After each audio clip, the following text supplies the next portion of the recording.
everybody. Welcome back to the new Passions Podcast. New format, reformatted all together, putting it together, getting it together. Today, I have a guest host. I'm LeTara, by the way, in case you forgot. But I'm LeTara, and I have Ashley here with me today. Say hi to everybody, Ashley. Hi, everybody. Hi, Passion fans. I'm Ashley. And I'm so happy to have Ashley's been like a long time supporter of the show. So I'm like thrilled to have her on. And Happy like everything we do, like Ashley's gonna be helpful and a part of it. So I appreciate you, Ashley, more than you know. Happy to be a patron. Love Passions since I was 12. Yeah. And still love it. Yeah, she's real passionate about passions like we are around here. Okay, and that's what we like around here, people who are passionate about passion. So this week we're talking about episodes 361 through 365, right? Yeah. Mm-hmm. Are those the episodes you watched? Because yes. Those are the ones I watched. Yes. Okay, perfect. So let's get started. This was a good week. Like I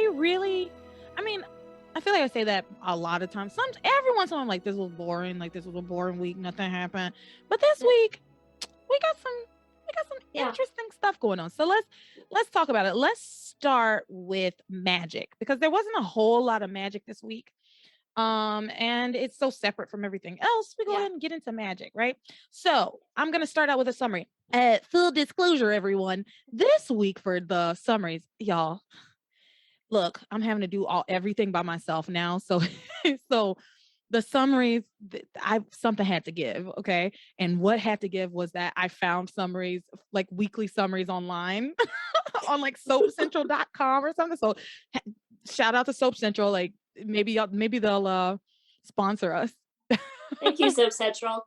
Yeah, but I used their like just the blurb for the week this week and just like took the main bullet points. So this week the summaries are not narrative based as much as they are just bullet points.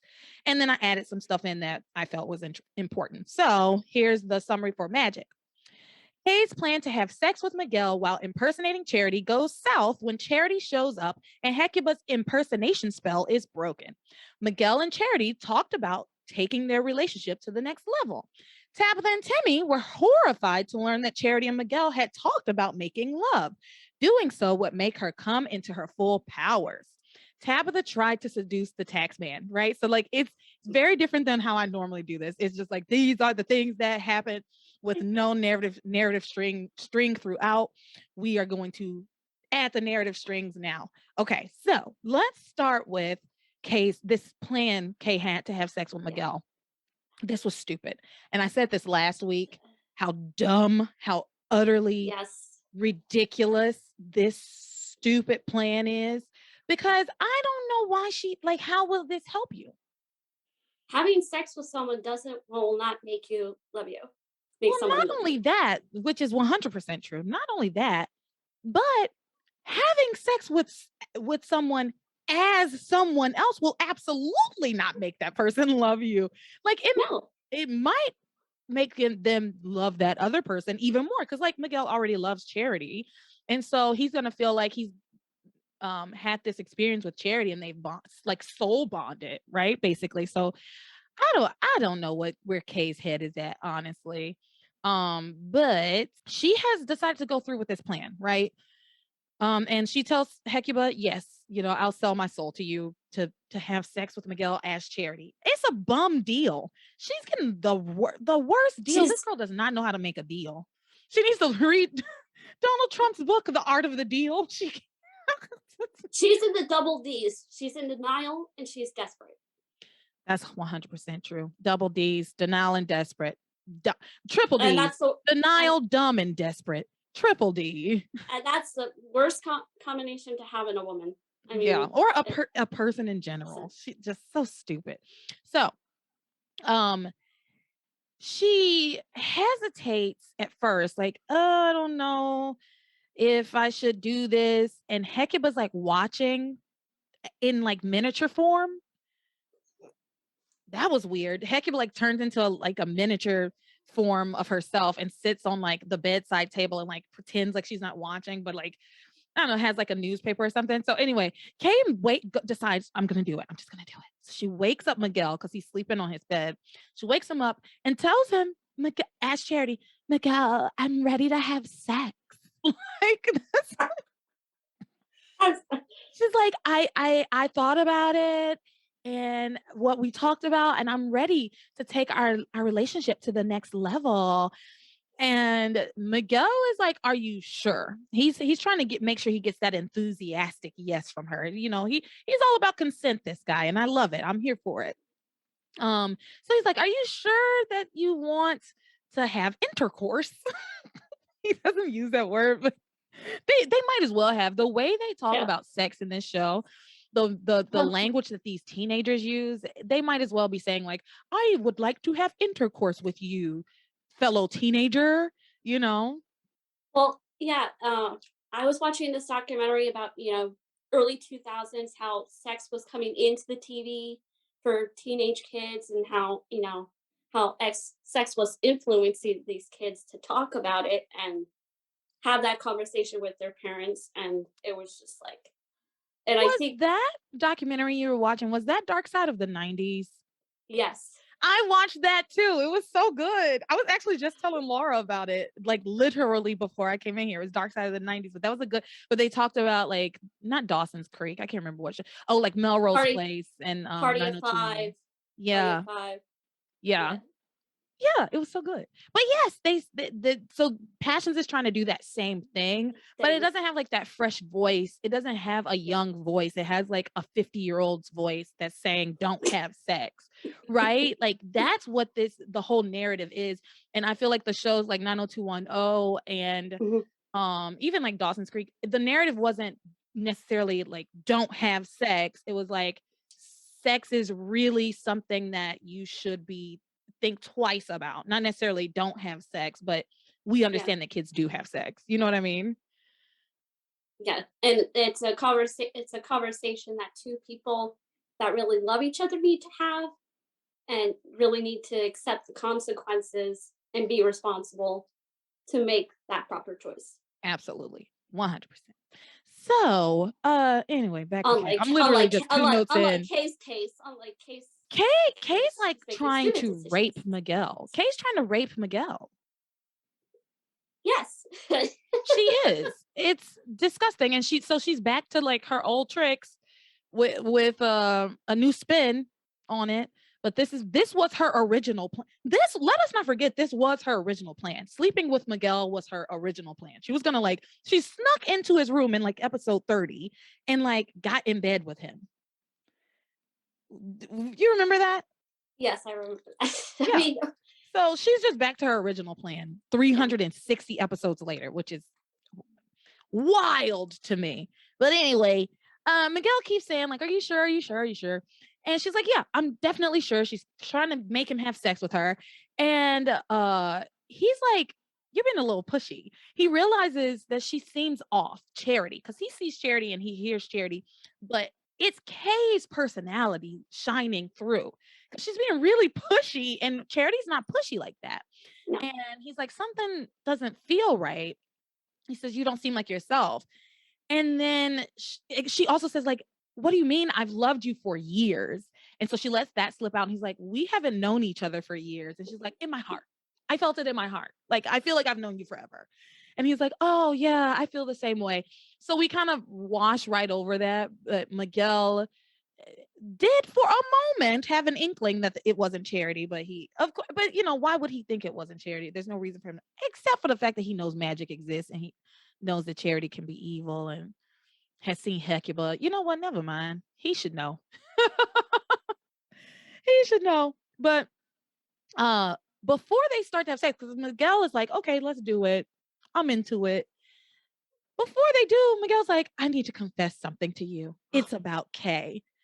And then he Oh, goes, I once thought that I might be falling for Kay, that I have feelings for Kay, and that I wanted to like spend my life with her until you showed up. And when you showed up, I realized I never even knew what love was, which dagger in the heart to Kay.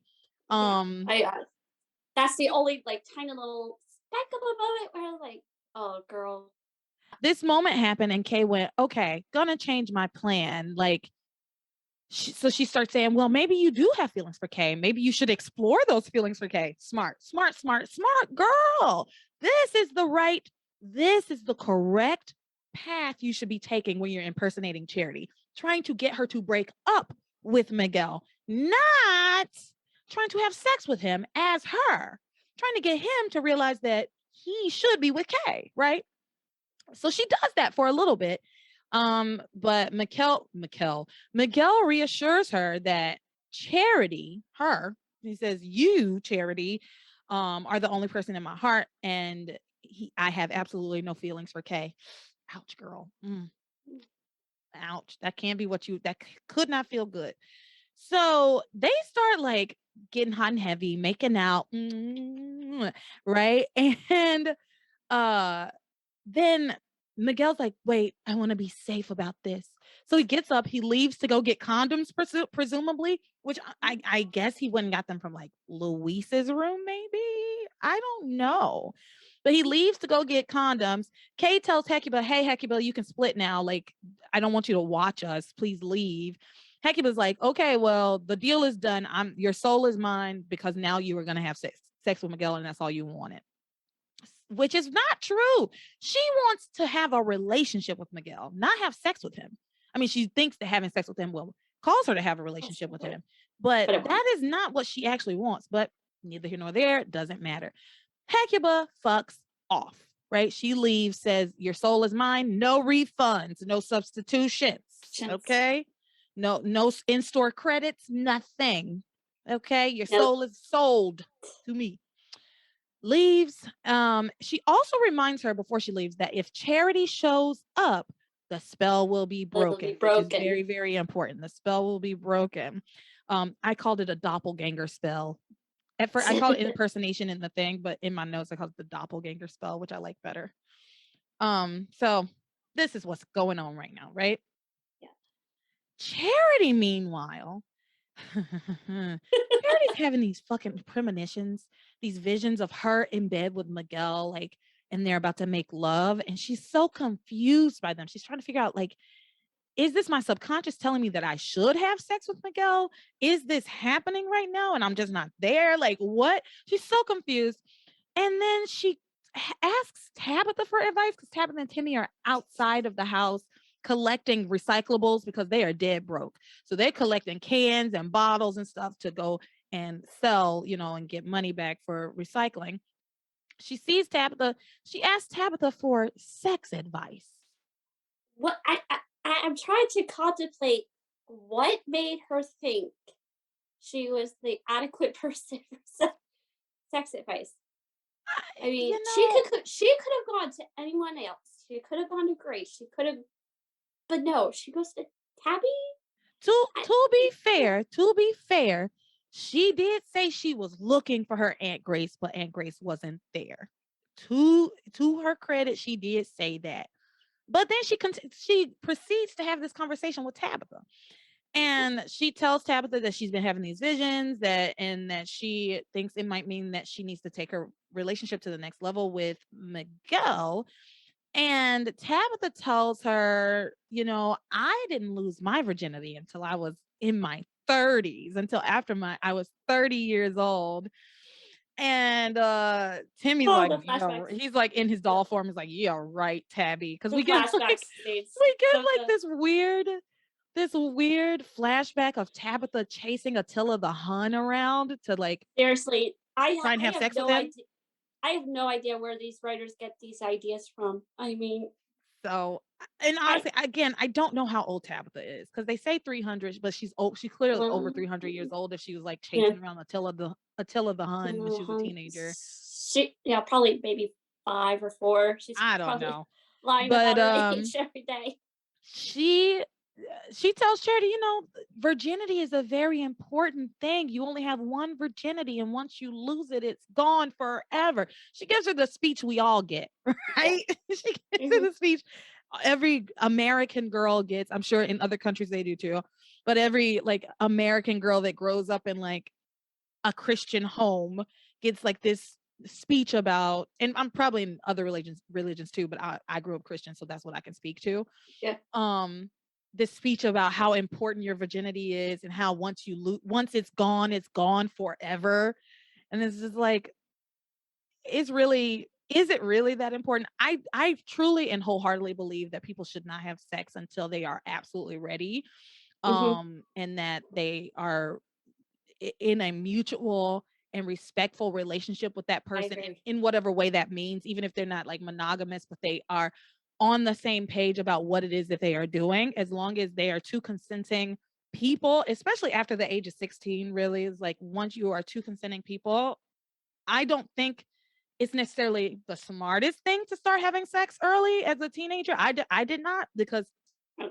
I was brainwashed, y'all. I was like, I'm waiting till marriage. That did not work out. Didn't work out for me, but I was a virgin for a long time, way longer than most people. I was in my 20s when I lost my virginity.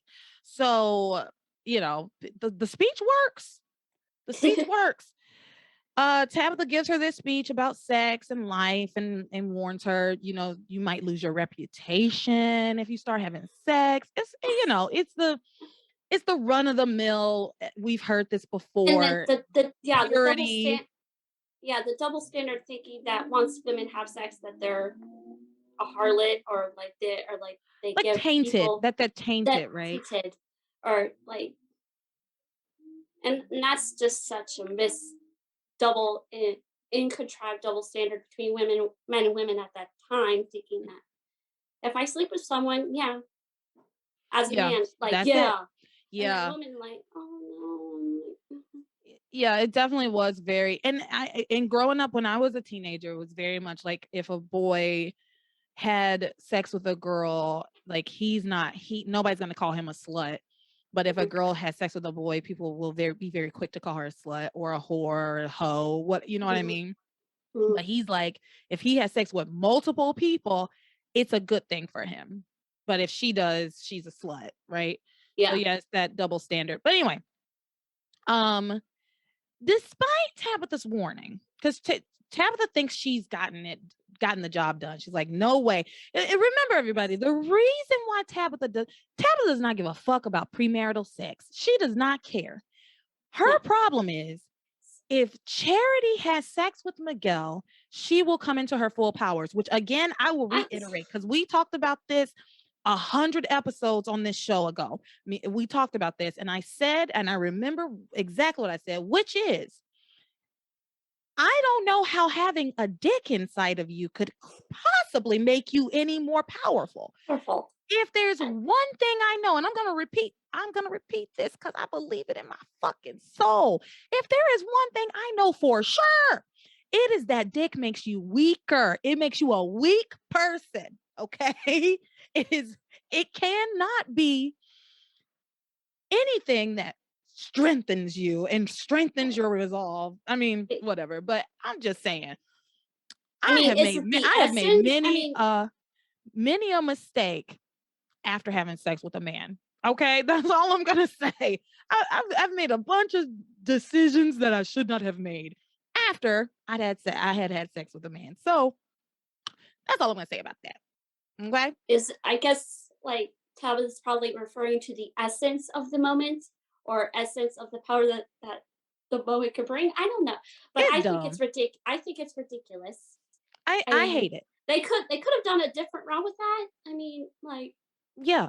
There's so many ways you can do that. like There's so many things to say, like she's gonna come into her full powers when she turns a certain age. She's gonna come like into her full powers. or when she's experienced true sacrifice or something, Yeah, or or if she discovers her powers and like works at it, then she will come into her true she powers. does I mean she does already kind of have powers, doesn't she? I mean, She'll come into her full hmm, powers. That's the thing. Right that's now, Charity has plenty of power, and she hasn't even come into her full power. And that, I think, that is what scares Tabitha, is that Charity already is having all of these psychic visions.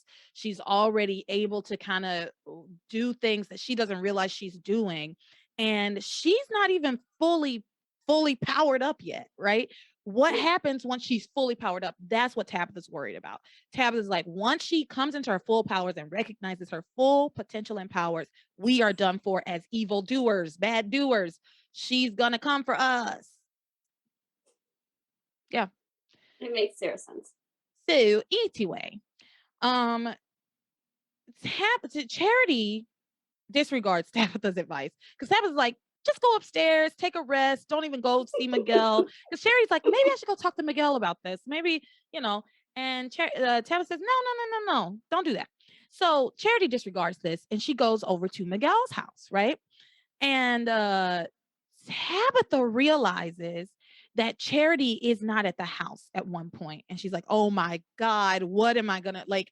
Where did she No. go? I'm sure she went to find Miguel. So she goes flying through the town trying to find Miguel and Charity. And she runs into the book cafe at one point and is like, Whitney, Simone, Chad, have you seen Charity or Miguel? It's very important that I find them. And they're like, oh my gosh, no, we haven't seen them. What's wrong? Like, sex. All you kids think about is sex.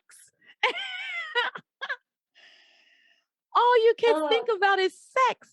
And so then she rants and runs out and figures out that Charity's gone to Miguel's house. So let's go back to Miguel's house where Miguel has gone to get the condoms and Kay is just like in his room hanging out, waiting for him to come back as Charity, right? Then she's looking at herself in the full length mirror and she sees Charity at first and then she turns back into herself, right? And all, so all I can say is the magic effects are cool in this show. It's definitely overrated and definitely needs to be appreciated. oh yeah, it needs to be like appreciated. I with don't the know. transforming and the people in the basement, whatever they are.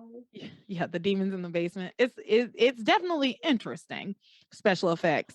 Yes, she's looking at herself in the mirror. She changes into herself. She changes back and she realizes, oh my God, Charity must be here. She must be nearby.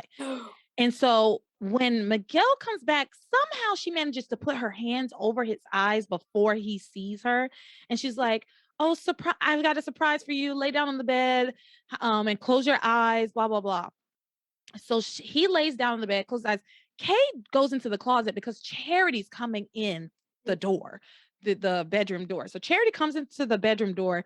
He opens his eyes and he's like, do you change clothes? He's like, is your surprise that you changed clothes? And she's like, what the fuck are you talking about? I just got here, Miguel. And he's like, no, we were about to have sex. She's like, no, Miguel, I just got here. I came to give you this gift.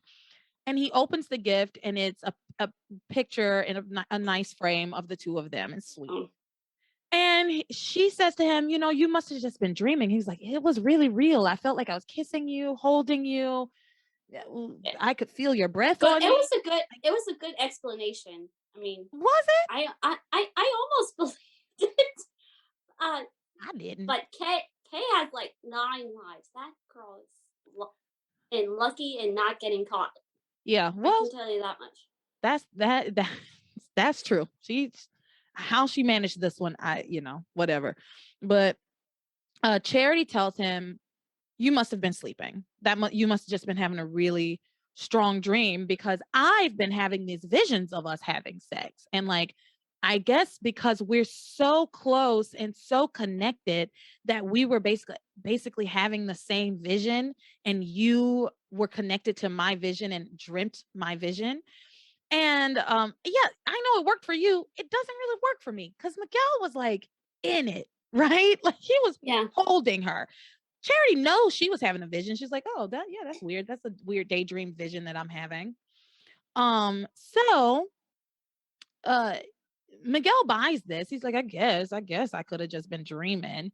And they sit down on the bed and she tells him, maybe this is our subconscious telling us that we need to have sex. Maybe it's time, Miguel. And he's like, okay, yeah, maybe it is. And so they start to like start doing it. They start making out on the bed and they're getting into the romantic mood, right? And I hate to say this, poor Kay is in the closet. I hate to say poor Kay. I thought she was in the bathroom. But poor Kay is like standing in the closet watching them do this. And then her phone rings, right? And she answers the Mm. phone. They come to the closet like, what's that phone? Is there a phone ringing in your closet? Because they hear it and then it stops ringing because she answers it. And So, Miguel says, oh, it must be Teresa's phone in the next room, right? Again, does not work for me. Doesn't work for me, yeah. but okay. So they get back to getting it on, and while Kay's in the closet, and Tabitha shows up, and she looks through the window and she sees that they are trying to have sex, right? That they're trying to like get in the romantic mood and making out and heavy petting. And she's like, we got to do something to stop this. We have to stop this.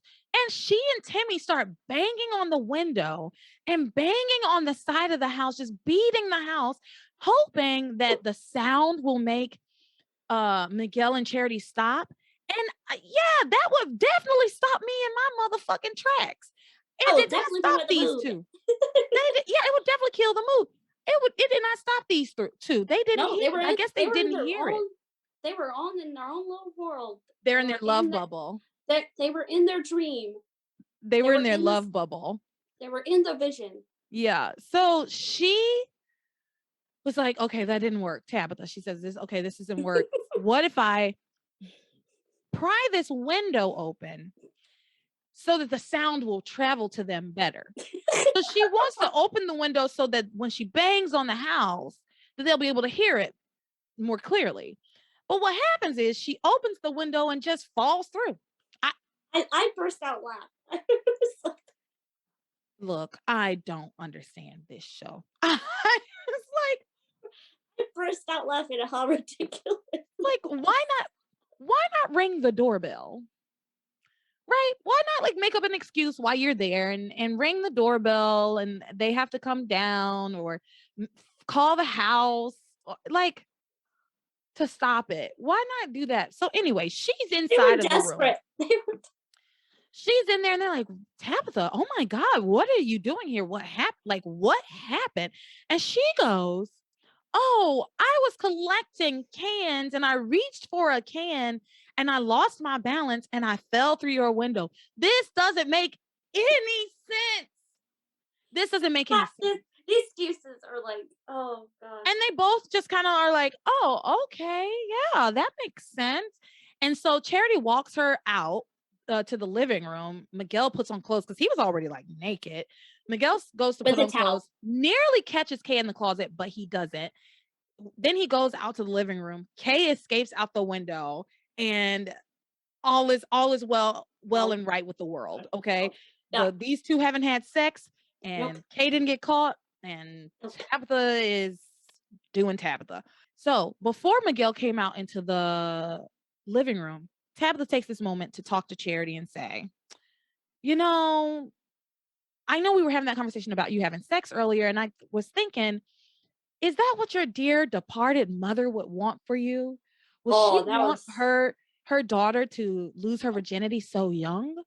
And oh, now that was like that's the perfect it thing to was say. it was a perfect thing to say, but it was also a low blow. Well, she's a witch. She's an I know evil witch. on Tabby's part. Sorry, I love you, Tabby, but that was a low blow. She's an evil witch. She also killed a man in these episodes. It's not this is the least of what Tabitha did in these episodes. Right? But yeah, she tells her, is that what your mother would want for you? Really? And it makes Charity think, and it works. Like it really works. So Tabitha leaves. Miguel comes out and is like, "What? Like where were we?" And then Charity's like, actually, Miguel, I've been thinking about it, and maybe we shouldn't. Maybe that was a sign that we shouldn't have sex." And he's like, "You know what? I'm ready whenever you're ready. So don't you worry about it. I already told you I can wait for as long as I need to wait." So that's where they are. And everybody ends up at the book cafe. The kids, everybody ends up at the book cafe. And that's really where we leave it with the kids this week. But we do need to talk about Tabitha. Because Tabitha and Timmy are going around town collecting cans, as I said before, recyclable. Because they're poor. Yes, because they don't have any money because Tabitha doesn't have any powers anymore. So they've been collecting cans. They come home.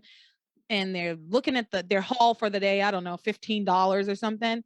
And the tax man shows up, knocks on the It wa door. She goes and she says to Timmy, "You know what? I'm gonna have to dun, dun, dun, dun, dun. I'm gonna have to." I I love Tabby and I love her magic, but I highly put no faith in her seduction skills I whatsoever. I loved this. I loved this. It She's was like, I guess I got to break out these old girls again. And and it was funny. I was gonna do my taxes that night when I was watching the taxman episode. Just yeah, like I need to do my death taxes. to death to taxes. The tax man. So she goes to the door, tries to seduce him, brings him in, says, "Hey, come on in. I got some money for you. I got some other things for you." She's like, maybe there's something we can work out." And he's like, literally says to her, "Your attempt to seduce me makes my skin crawl." Oh, Ugh, ouch. And so then she tells Timmy, she goes to the kitchen to like get him some water or something. She tells Timmy, "I think it's time we introduce this tax man to our friends in the friends in basement." the basement. And so she says, "Hey, Mr. Taxman, wait a minute, Mr. Taxman. Wait, hey, Mr. Taxman." She tells Mr. Taxman You have a that she beautiful voice, needs by the way. something fixed in the basement. So, "Hey, Mr. Taxman, look and see.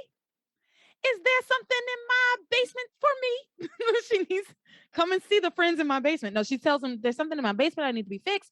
And I am just so old and frail and I live alone. And he's like, "Well, it's actually such a good investment for the government because we want to make sure the house is in good shape when we foreclose on it and take it and sell it at auction." So she sends him into the basement, and then the friends in the basement like drag him to hell, and he's like holding on to the side of the door, like, "Help Like, what are you doing me, to me? What are you help!" doing to me? And they take him. And They Tabitha then take takes his shoes, shoes. everything. They take everything but his shoes, and she I takes know. his shoes, and then we find out that Tabitha has a collection of Say no shoes from shoes. people that she has fed to the friends in the basement. And Timmy asks her, "What is this?" She's just like, "People who have annoyed me over the years." There's like shoes of a paper boy, like I'm a so Jehovah's Witness or something. Like, I'm surprised Timmy said, "How many shoes do you really have, Tabby?" I mean, it's like it's crazy. So Timmy finally so Tabitha starts like, "Oh my gosh, what are we gonna do? Another tax man will be coming. Like coming. this was a temporary fix. We have a big problem." Timmy says, "Tabitha, I think it's time I tell you I actually sold your book to HarperCollins." And Tabitha starts to panic. She says, "That book not only exposes everybody in Harmony, but it exposes me as a witch. You've signed our death warrants, basically." So yep, me and Ashley both have our books. Both books. But we're there at the story. I mean, they're in the show now, so I'm gonna start reading this. Mhm. But yeah, that's where we leave it with Tabitha. She's panicking because she thinks she's gonna be outed as a witch and burned at the stake, basically, or whatever people do to witches in modern times, right? So let's now move on. Unless you have anything to add. You got anything to add, The Ashley? I actually like Hecuba. She's actually pretty awesome to me. Oh yeah, I love Hecuba. I love all the Yeah. witches in this So show. I haven't seen her episodes, but she's highly enjoyable. Oh, this is the first time have you not watched it from the beginning?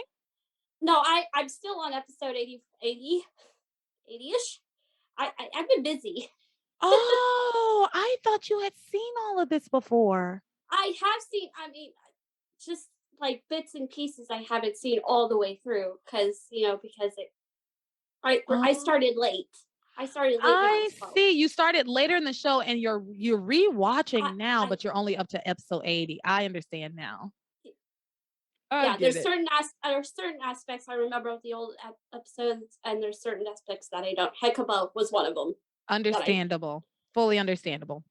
But All right. I first time seeing her, I enjoy her. So, She's fabulous.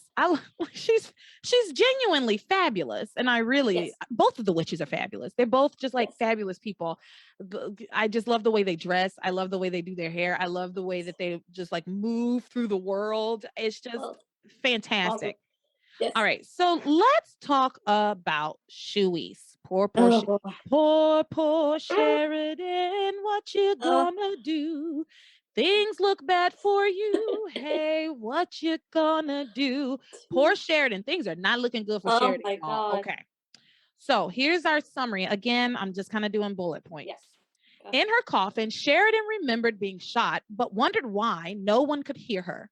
She hears people talking and realizes everyone thinks she's dead. Pierre shows up to the church to make sure Sheridan is truly dead and is attacked by Louise. Louise lashes out against the Cranes for not caring about Sheridan when they try to kick him out of the funeral. Sheridan cries out for help as her coffin is lowered into the ground, but no one hears her cries. Sheridan then remembers planning with Hank to stage her death in order to catch Roger and Pierre. Hank's plan to fake Sheridan's death goes south when Roger and Pierre tell him they know he staged everything. So that's what happened this week in this. Let's run it down. Let's just run the whole damn thing down, huh? Why don't we? Yeah. How is this medically possible? It's not. How is any this show? Please, Ashley, please look. It is absolutely not in any way in any universe is it possible, and that I'm just gonna have to live with. Like, I look, we got to go with it. We have to I go with know. it. And they're gonna explain it. You haven't seen any of this. No, but once I got to the last episode, once I got to the 63, 64, 65, it's like, what? It's like, They will explain it kind of. It still, of course, is completely impossible, but the explanation works for Passions, if that makes sense. yeah, but major twists and turns with this Chewie storyline. Like, wait, she's dead. Like, no, Yeah. wait, is Now, she in a coma? No. yeah, so yeah, since I had already seen it, I already knew that Sheridan was going to be buried. Like this was huge. This was a huge storyline. Yeah, Sheridan being buried alive was like, oh my God, I got to this. get home to see if they get Sheridan out of there, right? Like, oh Yeah, my God, Sheridan's going to be buried alive. Like every day was like, I got to go home. Sheridan's going to be buried alive. So, it's and they like, did it. So, um, we're at Sheridan's funeral and she realizes she's in a coffin. She's like, I kind of feel something and it feels like, is that satin? Is that silk? Like, what is it? Am I in a box? And then she realizes, oh my God, I'm in a coffin. And then she's like, wait a minute, am I dead and this is hell? Like, am I actually dead? Which I understand that. I feel like I yeah. would have the same kind of confusion because she's been drugged, right? So she Hmm. is waking up and doesn't understand what's going on. And if I'm in a coffin, I realize I'm in a coffin, but I can't Hmm. move, but I can still hear and see or think. I might think, yeah, I'm in hell. Like this is my punishment. So that's what she thought. She's like, this is my punishment, basically. And then Hank comes to the church, sits with Luis for a little bit. Luis starts saying, hey man, look, I only need 5 minutes. He's looking at a picture of Pierre. He's like, I only need 5 minutes with this asshole. And when I get 5 minutes with him, I'm going to make him tell me who he was working with. And then I'm going to kill him. And Hank can hear in his voice that Luis ain't playing. Luis is dead serious. Like, I'm going to murder this person. And he's like, oh, I gotta get Luis out of here. So he asks Pilar to get Luis to go home. So Pilar pulls him away from the coffin and says, why don't you take a rest? Why don't you get some air? Let's go stand outside. And so she gets him to go outside. While they go outside, Pierre comes into the church, shows up to the church. This is just insane to me. Pierre shows up to the church, walks over to Sheridan's coffin, looks in and is like, I got to make sure that you are dead, and then sticks a pin in her hand. What? First of all, she's breathing. Let me be clear. I could see Sheridan Crane breathing a lot. Okay. I could see her chest moving up and down. Gotcha. She was very obviously alive. Yeah. I know that that's just because the actress was like had to breathe, but Mhm. she's clearly alive. Number one. Number two, what is pricking her with a pen gonna prove? What is, I guess he thought that she would have a reaction and that they, Should. but you could just touch her body and see that her body was warm. You would, if Mhm. she was alive enough that when you pricked her, she would have a reaction, you could just touch her, right? Mhm. Yeah. Or whatever. Whatever. I don't care. Or Pierre pinch her pricks her with the skin or pen. something. He's like, she's Mhm. definitely dead. Au revoir, Mademoiselle Crane. Ha ha. And then Luis comes back into the church because Pilar has told him, let's go home. He's like, okay, I gotta go get my jacket. And he comes back into the church and he sees Pierre by the coffin. He's like, who the hell is that? He goes over, he's like, what the hell is he doing? He sees him prick the pin in Sheridan. He comes over and he sees it's Pierre, jacks him up and starts choking him to death. It was awesome. It was awesome. I Yeah. loved this. And he starts Yes. choking him and telling him, tell me who you worked with. Tell me who shot Sheridan. You tell me right now. So he's beating this guy up basically. And then the rest of the Crane family start to arrive to the church and everybody hears this commotion inside and they come in rushing in and like, what the hell is going on between the sheets in my home? What the hell is going on in this church at Sheridan's funeral? And then Sam explains that that's Pierre, that Pierre is the person, one of the people that they hold responsible for Sheridan's death. And Ethan's like, so why isn't he in jail? Which is my question. Why is he Yeah. not in jail? How is this I man on the don't street? know. I guess like Sam said, there's not enough evidence against him to hold him. How is there not enough evidence? How is there not enough evidence? He is Hence clear, why like he a gets clear angry at him. suspect. There's a decent amount of circumstantial evidence. Number one, what are you doing in Harmony? We know you are a known drug trafficker. We know you were working with the people who wanted her dead.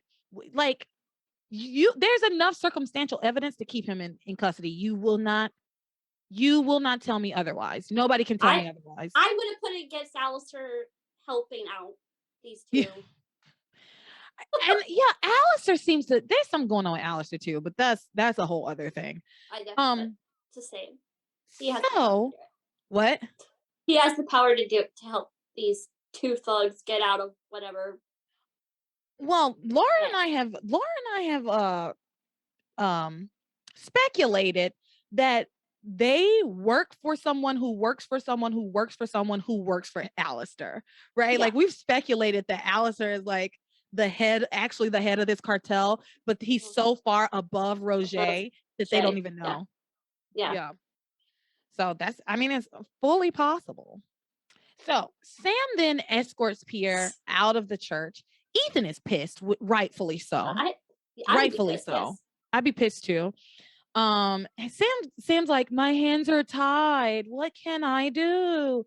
I can't do anything. He can't do any. He can't do anything. He's so bad at his job. He doesn't know the law. It's obvious. And Ethan tells him he hates him, and he says, "You're gonna pay." He's like, "I hate you. You're gonna pay." And then Ivy has like an outburst. It's like, Ethan, She. don't talk to Sam this way. Ivy, baby, chill, girl, chill the fuck out because He you are wanted gonna to come blow out. your cover. I know. Clearly, She subconsciously she wants it to come out. yeah. So, Ethan says to her, "Why are you defending Sam again, mother? Why are you defending him?" And Julian's like, "Yeah, Ivy, why are you defending Sam?" And she says, and this was great cover. Ivy is fantastic. I love this woman. Ivy says, listen, this is Sheridan's funeral, and we are not respecting her funeral. I'm not saying that you shouldn't talk to Sam. I'm just saying, or I'm not defending Sam. I'm just saying we shouldn't do this here and now, right? So, yeah, everybody's like, yeah, you're right. Ethan's like, yeah, you're right. And then he says, anybody who is not invited to the funeral, please leave now. So everybody else leaves except for basically the family. And he gives his eulogy, and it was so sweet. Honestly, it was really sweet. He says she will be missed, she will be remembered, and her death will be avenged. She will be part of our lives forever. And then he says that he admired her courage and that she lived life on her own terms and stood by her beliefs, which is what he admired most about her. And then he says, goodbye, Sheridan. Mm. That's Goodbye, very sweet. Sheridan. Oh, so sad. This was, it was It sweet. was, It yeah. was sad, but his eulogy was actually very sweet. Mhm. And then he says, it's time to close the coffin. He says it like just like that. He's like, it's time to Gosh. close the coffin. And Sheridan's consciousness starts screaming, like, no. She's like, I'm afraid of being trapped. Don't close it. You can't close it. And so from this point on, Sheridan's consciousness is just going crazy. Like from this point to the end of these episodes, and I'm sure well Yeah. into the next few well, actually to Yes, the end yeah. of these episodes, because she actually comes to at the end of these episodes. Yeah. But her consciousness is screaming, yelling, Get no, me the no, funk get me out of out of here. here. Yeah, get me out of here. So as they're about to close the coffin, Luis comes running back in. And she's like, oh my gosh, Luis, I knew you would save me, in her consciousness, right? She's like, I knew Yeah. you would save me. I knew we had a close connection It's and that you would understand and realize that I'm not dead. dead. And he says, she's got such a beautiful face. I just wanted to look at it one last time. And then he gives her a kiss again. And this time he gives her a kiss. He goes, Sheridan? And it seems like maybe he realized Mhm. she's actually alive. Mhm. But everybody pulls him away and is like, you're just feeling something that's not there. And he's like, I know she's dead. I know she's dead. And then they close the coffin. Yep. They close the coffin. So Ethan at one point tries to kick Luis out of the funeral, and Ivy, oh, I really like Ivy, even though she's a nut. But I really like Mhm. Ivy. Ivy says to him, he loved Sheridan and Sheridan loved him. Sheridan would want him to be here. And like, you of all people should understand that he loved Sheridan and that it's only right for him to be here. And he says, you're right, mother. Julian then tells Louise he has no right to be there. He's like, you should get out of here. You have no right to be here. This sets Louise off. Off Louise is like, I have every right to be to here, be here. which is more than I can say for Same most of for the me. family members in this room. So then he says, this funeral is a charade.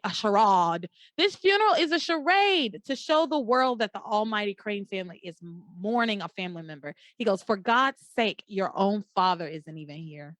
Yeah. And that's dead And ass. That's so true. and the pastor had and the priest had to ask for volunteers for the pallbearers. Yeah. I mean, yeah. That's true. I mean, wasn't this pre-planned? I mean, it's like, I guess this is a Look, impromptu funeral. this funeral is so thrown together, which is crazy considering that this was supposed to be Ethan and Gwen's wedding day. So really we just switched over from a wedding to a funeral, which are very similar, right? Yeah. And the people that you invite and the you have Yeah. flowers, right? I talked about this last week with Gina. But yeah, you think they would at least have like some pallbearers. Ready. Yeah, at the ready. But no. Um But yeah. At but least Louise was a pallbearer, and Ethan. I expected those two to be pallbearers, yeah. but the priest asking. Yeah. It was ridiculous. Well, poor Sheridan, right? That her family doesn't give a fuck about her except for Ethan. So, when Louise says, for God's sake, your own father isn't even here, Julian says, for your information, Alistair is inconsolable and just couldn't get away. He just couldn't get away on such short notice. Then why not have the wedding? Why not have the funeral a couple of days? Like, who has a funeral be like within 12 hours of somebody dying? Like, because that's what happened here. Sheridan died like last night, Wow. and it's the morning. They're having a funeral for Sheridan within 12 hours of her death. doesn't make any sense. Why wouldn't you? Why I get him not being able to come back in 12 hours. Like if he's in like Asia or wherever he is, I get him. But why not just hold off until he can get there? Because he doesn't want to come. He's not. He has no interest in being He there. can't Right? get away from his evil plotting. He has no interest in being there. He's an evil, evil man. Bad, bad man. He's a bad, bad man. But anyway, uh, Julian says he's inconsolable. He just couldn't get away.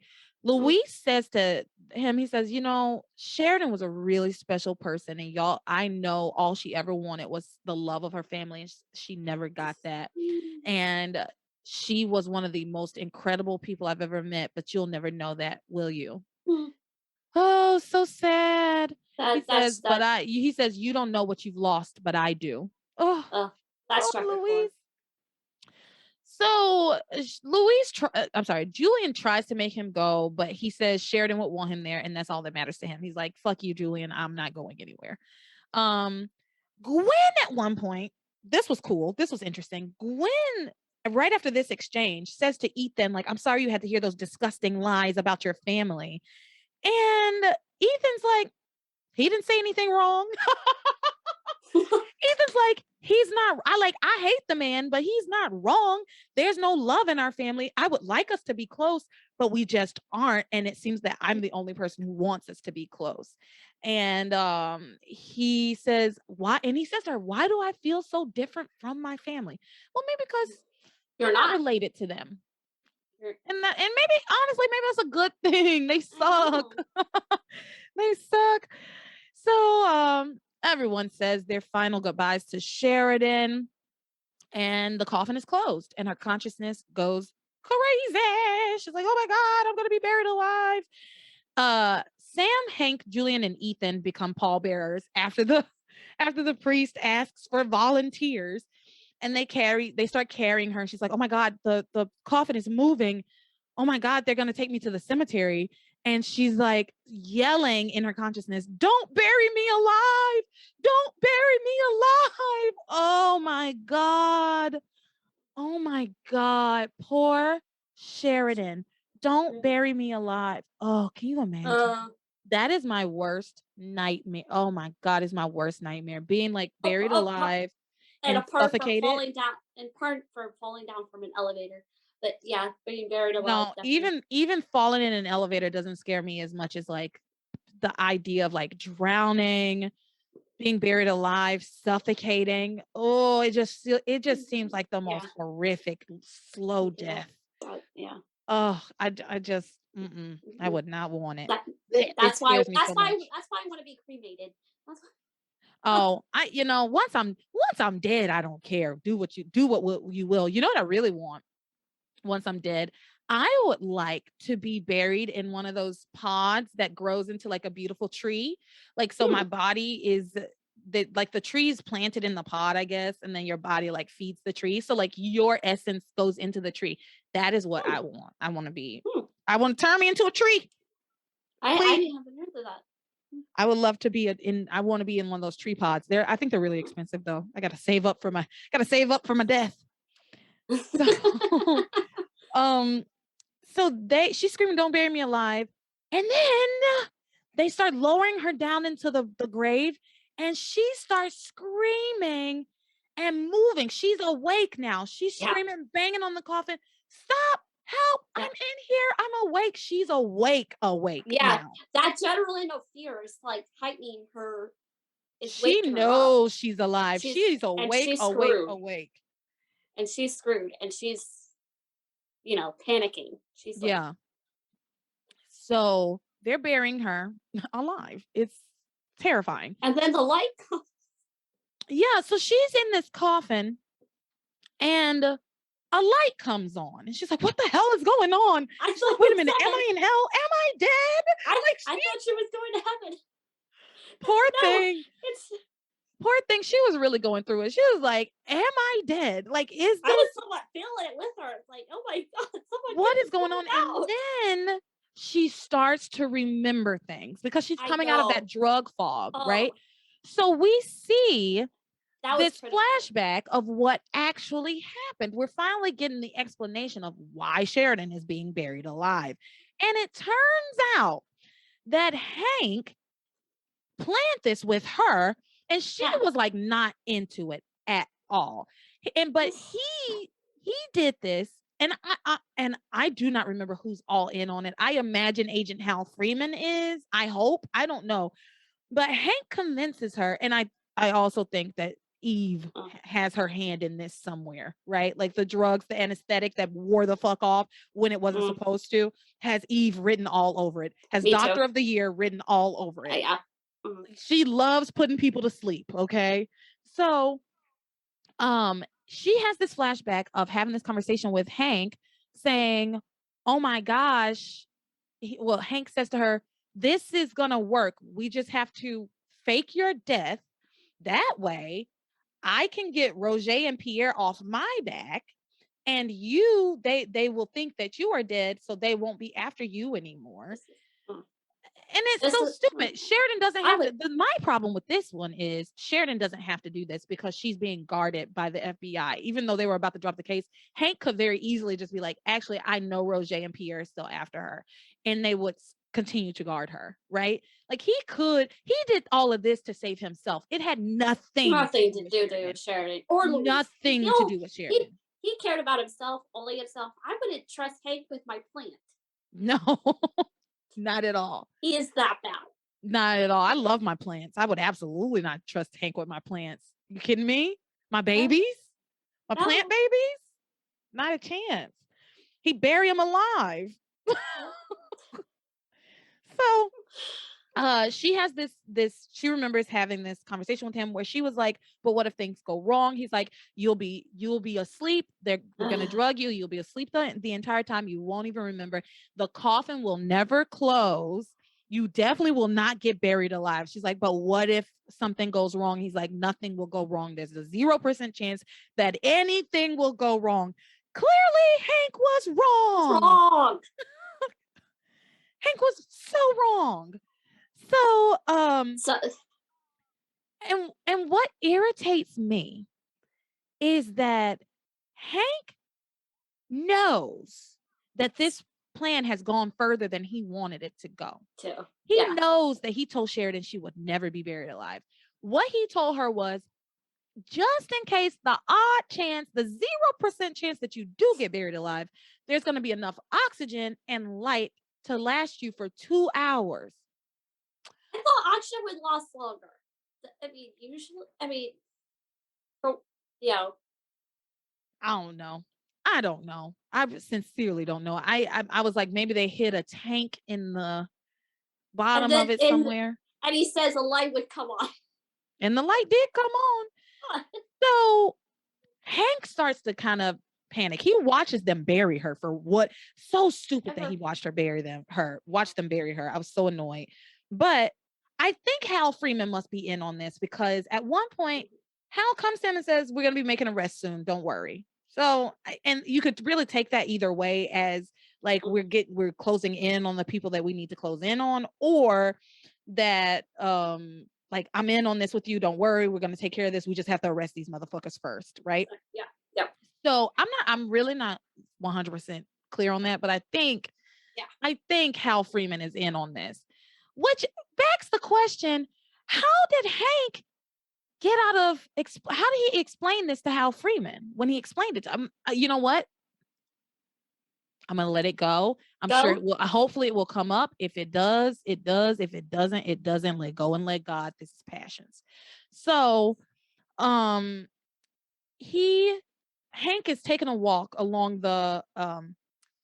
along the wharf, right? And he remembers Sheridan telling him, like, "I'm claustrophobic. You remember what happened to me when I was in that coffin at the lobster shack," which I had forgotten about. Laura actually reminded me because Oh, I I was remember that. bringing her up to speed on all of this recently, and Like, she was like, "Oh my gosh, that's gonna be really bad for Sheridan to remember how she reacted when she was in the coffin at the lobster shack." And I was like, "Oh my god, yeah, I forgot about that." Also, she just doesn't like coffins because she thinks she killed somebody, and like the idea of a coffin, she saw that coffin that night, and she thinks that it causes bad memories for her. So it's like a bunch of issues that she has with like death and coffins, right? well, yeah, and it's like she's confronting her ultimate fear. She's head on Yeah. collision, and it's definitely going to be eye opening wake up call for her. Poor thing. She is definitely confronting her ultimate fear. She's confronting my ultimate fear. Poor thing. Oh, it's terrifying. So Hank's walking around praying, like, I hope nothing goes wrong with my Or plan. shit's already going wrong. Yeah, everything's already gone further than you said it would go. That's my issue. Everything's already gone way further than you said it would go. So he's like, you know what? I gotta call Luis. This was confusing to me. He's like, I have to call Luis to let him know that we have to dig up Sheridan because she's actually alive. Ugh. Why do you have to call Luis? Who else is in on this plan? Why can't you just go dig her up? I just don't understand why He's it has to be Luis. dead. So and why it wouldn't just be somebody else who's in on the plan and say like this is I'm pulling the plug on this. I'm calling it, right? So he calls Luis. Luis doesn't answer. He leaves him a voicemail. Hey, buddy, it's like a frantic voicemail. Hey, buddy, you got to call me back as soon as possible. Like I need to talk to you immediately. No, you Click, should be hangs up. taking Sharon's fucking alive. Get her out. Yeah, yeah, right, right. Leave that message. Go get shit. Go dig up Sheridan. That She's like leave alive. that message. But She's anyway, alive. um, Roger and Pierre. Roger comes to Harmony. I was thrilled to see him. He's in Harmony, so he comes up to he and Pierre find Hank on the wharf, and they overheard his phone call. And Hank says, "Wait a minute, what are you even doing here, Roger? Like this is hot territory. You probably should not be here." And he says, "Oh, I just came to thank you in person for taking care of Sheridan for me. By the way, I know she's not really dead. I know you tried to double cross me, and I know you were calling your friend Luis to go dig her up, but that ain't gonna happen because we got you now, boy." So, so Roger and Pierre Yeah. have Hank trapped, I guess. We that's Yeah. really where we leave it with Or Hank. unless I don't this know is what they're where gonna they make do their with him, arrests. but I imagine they're gonna try to keep him where he can't get in touch with anybody to tell them that Sheridan Or needs to torture be him. dug up, which makes me wonder who knows that Sheridan is alive besides Hank. Somebody else has to know. Who got like unless he like stole the drugs and the anesthetic and like administered it to Sheridan Sheridan. himself, right? I Mhm. who somebody else has to know, but may I could be completely wrong about this, but if I'm not wrong about this, if somebody else does know that Sheridan is alive and buried alive, then it should not be a problem that Roger and Hank or sorry, Roger and Pierre have Hank because somebody else will surely be like, "Oh, we got to dig that bitch up." Even if Yeah. we didn't catch them, we got to dig her up. Otherwise, we are murderers. First. Yes. We're murderers. I don't know. So his plan has failed, and Roger Uh, tells him as much. yep. He says her death. He says her death will really be your fault. Mhm. And it Interesting. is. Well, it is in both I senses. It absolutely is. I So blame at Hank for this everything. moment, we take a short little break, and thank all of our patrons, Mhm. Ashley being among them. Thank you, Ashley. So thank you to Munashe, Marcus, Erica, Breland, Lisa, Zach, Sid, Sarana, Dustin, Heather, Randall, Bridget, Ashley, Hannah, Camelia, Amanda, Monique, Samantha, Amy, Chucky, and Jeanette. Thank you all Thank you. so much for being patrons. And remember, if you would also too like to become a patron, going over to patreon.com/passions podcast and choose a tier, any tier you like. All right. So thank you. Ashley, at this moment, would you like to tell everybody where they could follow you or what you have on the internet that they can find from you? Because Uh, Ashley has like these really cool super cuts of different show, not just passions, like any kind of like show or movie where people have chemistry, right? yeah. You can find me at Twitter, TV Movie Sparks 88. Also, Instagram, same name, TV Movie Sparks 88. And on YouTube, just simply TV Movie Sparks. That's right. And I will link that in the description of this episode as well. So you have an easy way to get to our friend Ashley, good friend of the show. All right. So now we are going to talk about troubled marriages. And there's not a lot this week, just a little bit. A little bit of marriages in trouble. There's a little bit of marriage to talk about. So here are bullet points. Number one, Rebecca's suspicions about Sam and Ivy have increased. Julian receives a mysterious envelope from Alistair that involves Ivy, Sam, and Ethan. Ivy worries that Alistair and Julian have discovered her secret. Sam warns Ivy that if Julian confronts him about their affair, he will own up to it. So that's where we are this week. Let's just talk about it. I literally have like half a page of notes on this. It's really like Yeah, nothing. maybe So, a first half of a all, page. Rebecca has made it her business to sniff out Ivy's secret with Sam I Bennett. know. She knows that Abs- because Julian has been telling her, like, Ivy's got some kind of secret. I think it involves Sam Bennett. Um, I don't know. I think they were, I don't know if he's told him. He hasn't told her that he saw them making love in the mirror or whatever. But he basically said like she's got a secret. It's got something to do with Sam, right? I'm surprised she Um, hasn't figured out already. well, and then Rebecca remembers, and I guess maybe they were at school together or and like lived in dorms together or something. Rebecca remembers, has a flashback of Ivy dating some mystery man when they were younger. And then I guess they like shared a room or something. I don't know. And she wonders if that person could have been Sam Bennett. Right on the money, sis. Yes. You're right on Yes. top of it. Oh, fuck it. Um, Julian at one point, they're at the gravesite. Julian gets an envelope delivered to him, and Alistair calls him and says, "Did you get the envelope? You need to open it right now. It's of the utmost importance." Julian opens it up, and but before he opens it up, Julian says, "Father, how nice of you to call." And he says, "Everybody keeps asking why you're not at your own daughter's funeral, and I keep making up excuses for you." And Alistair says, "Sheridan's dead. She doesn't know if I'm there or not. That's it." He's like, "So now let's talk about the important thing in the envelope." He's horrible. Oh, Horrific. Terrible. So evil. he says, "Open up this envelope." Julian opens up the papers and goes, "My God, is this true?" They're leading us to believe Mm. that these papers say something about Ivy and Sam and Ethan being their son, because he says, "Ethan, Ivy, and Sam Bennett? I can't believe it." That's like what they do. And we do this for a It's while. We do this for a while, right? just to drive us crazy. Yeah. Well, my thing, and I think maybe it drives me even extra crazier because I know exactly when the paternity stuff comes out.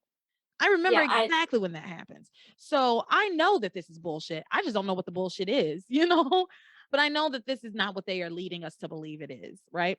mhm. Rewatching it is it's crazy how different the experience is.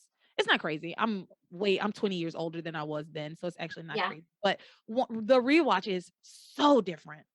My rewatch of this show is so different. One, I know what happens mostly for the most part. yeah. And two, I'm a grown up, like I'm an adult. And so like these things that I'm don't make dissecting sense. everything. I'm like the- dissecting every little tiny little thing, and it's interesting how I'm like doing that. Because yeah, when I these was younger, I didn't give a shit. right. These things that don't make sense. I'm like, wait, what? You know, but anyway, and yeah, I was like 12. I didn't know how the world worked, you Yeah. know. But anyway, he tells Ivy, "I need to meet with you and Ethan and Sam back at the mansion ASAP. So as soon as you're here, done paying your respects to Sheridan, bring your ass back to the mansion. We got things to talk about." And he's very cryptic about it, right? Hmm. Ivy, of course, starts to panic. She's like, "They figured it out. They figured it out."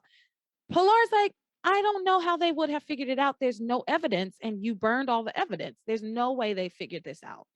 But Ivy is terrified. She's worried. Sam comes over to Ivy and is like, "What is this all about?" Because Julian has now told him cryptically, I need to see you at the mansion. It's of the utmost importance." And so Sam goes over to Ivy and says, "What is this all about?" And I want to be clear with you. If Julian has figured out that we were together long ago, I'm going to just own up to it. So be ready for that. Right. Um, so Ivy is just like very anxious and worried about this. Ethan also is like, what the hell? Like, what does the father want with my mother and Sam Bennett and me? So they all go back to the mansion, and Sam hasn't shown up yet. Julian says to Pilar, please fix my wife, fix us all a drink. Fix us all a drink and make Ivy's a double. She's gonna need it. So they're really setting us up for this. But I know this is not what they think what they want us to think it is. I know it isn't. I wasn't even like, ooh, because I know. I was a little bit, but then I remember. When I say I will never forget, like it is burned, imprinted into my brain the way that Ethan finds out that he is Sam Bennett's son. I will never forget it. So I knew. I was like, this is not this is not how it happens, because it happens in the most explosive way. Have you seen that? Do you remember that? I seen bits and pieces. Okay, because because of you too. I remember that very well. And you don't like this Ethan as much, right? Yeah, because I started off with the second Ethan. Right. You started the show with the second Ethan. So you really missed a lot when you first started, right? But thank God for reruns when it was on Sci-Fi. So I kind of catched up. Yeah. All right. So let's move on to these fated couples, shall we? Let's move on to these fated couples. We're going to finish it up here. So we're going to talk about actually let's talk about Chad and Whitney first, and then we'll talk about Teresa. Okay. So let's quickly talk about Chad and Whitney. Here's their summary. It's very small and easy. After watching a heated conversation between Chad and Whitney about love, Simone starts to feel that Chad and Whitney may have feelings for each other and warns her sister to stay away from Chad, whom she is now calling her boyfriend. So let's get into that real quick. Simone has taken to calling Chad her boyfriend altogether. He's her boyfriend now. Yeah. They haven't even had a conversation. Simone is just in denial. Simone is in denial. They haven't even had a conversation about it. No. So yeah. I was gonna say she has the mild case of the Teresa. She thinks she's in love, but I don't think she's really. No, she 100% has a mild case of the Teresas. That's a wonderful way to say this. She has a mild case. Sorry, Teresa, I love you, but oh, please, we know Teresa's a fucking lunatic. We love her for it, but she's a lunatic. And honestly, let's be clear. Teresa was not wrong, right? No. She made herself available to Ethan, and he fell in love with her. She made it happen for herself in a way. Simone is in a way kind of doing the same thing, except she already thinks that Chad is in love with her, which actually Teresa was saying too. Yeah, no, she's got a mild case of the Teresas. That's the perfect way to put this. So that just came out of me. So. I love it. So let's talk about this. Simone sees Chad. They're all at the book cafe. And Simone sees Chad like waiting on Whitney, and like they're making eyes at each other. Like they got like this weird tension, right? And she wonders, she's like, what if Kay really, what she told me was true? Because Kay in last week's episodes, Kay told her, I said that whole thing to Whitney about Chad getting Tiffany pregnant to keep her away from Chad because the two of them are crazy about each other. I was trying to help you. And Simone said, I don't believe you. Chad told me he loved me. It's like, girl, he told you he loved you when he was bleeding out, delirious, and he thought you were Whitney. Like, girl, get a good God, get a grip, girl. Get a grip. So she's wondering maybe Kay was right. So then she flat out goes over to him and asks him, out of earshot of Whitney, she says, "Do you think it's true that Whitney is in love with you, like Kay said?" And he kind of plays it off saying Kay is like, well, that just proves Kay is whacked, blah, blah, blah. Like you see how your sister talks to me. Like, I don't know if she's really in love with me, basically. But he doesn't answer the question because he feels that Whitney is in love with him. He knows he's in love with her and he feels that she is in love with him. And he keeps just trying to pull that out of her. But for some reason will not be clear with Simone and honest with Simone. And so he just goes like, "What would make you ask me something like that?" And then Simone says, "Well, when you played that song for me to tell me that you loved me, I saw how Whitney looked at you, like, and the look on her face, and it made me wonder." And Chad then says, Simone, I need to talk to you about that song. I need to talk to you about this. And that's when they get interrupted by Tabitha coming in going, sex, sex, sex. All you kids think about is sex. All you kids think about is sex. And so that of course, that kind of should have been the title of makes the them episode. switch gears a little bit for a little while. And so Whitney starts talking about, like, Chad's like, "Oh man, that lady's crazy. That lady's whacked out after Tabitha leaves. That lady's crazy." And Whitney says she might be crazy, but she's definitely right. All people can care about these days is sex. They don't want to have loving and caring, respectful relationships. They just want to jump into bed with each other. And Chad's like, "You're so wrong, and you need to be more open." He's like, "For a person who hasn't had much experience in love, how can you be so cynical about it?"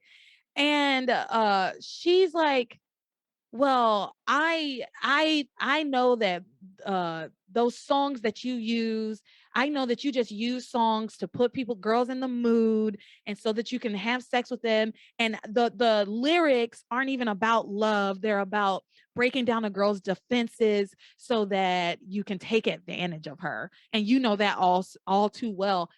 I got to pause here. Whitney, last week, Whitney realized that lie about Chad getting Tiffany Thomas pregnant was false. She cried. She apologized profusely for believing it. And somehow we're back to Whitney thinks that Chad is some kind of lowlife. Player. Yeah, a player who tries to use women. I don't understand. I honestly, this frustrated the shit out of me because I honestly thought we were getting past this. I really thought we were getting past this because Whitney saw how hurt Chad was by her believing that rumor. And now we're right back to where we were before. Why? One step forward, two steps back. This frustrated the crap out of me. But yeah, he tells her you shouldn't be so cynical about love, and he's confused, as I am. He's confused just like I am. He's like, is this about that rumor about Tiffany? Because I thought you said you believed me. But Whitney reasserts the accusation that he just uses music to like get girls in the mood.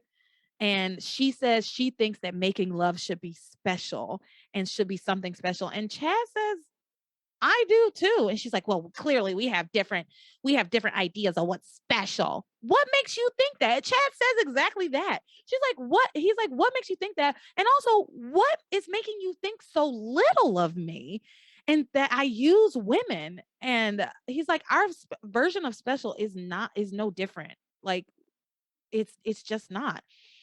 Simone is watching this conversation, and it's intense, and it's a lot of emotion. Like, they clearly have some tension between the two of them that is not just animosity, that is rooted in having romantic feelings for each other.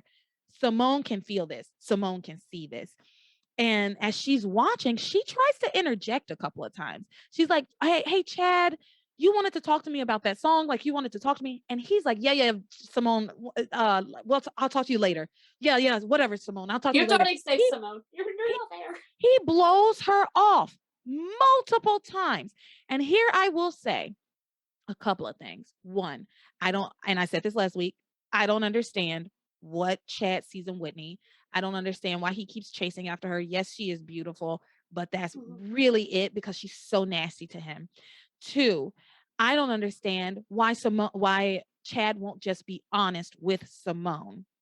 Like, Mhm. I don't get it. I also don't understand why he won't accept, like, try and make things work with her. Like, she's nice. Mhm. She's nice to you. She cares about you. She's beautiful. She's just as beautiful as her sister. I, Yeah.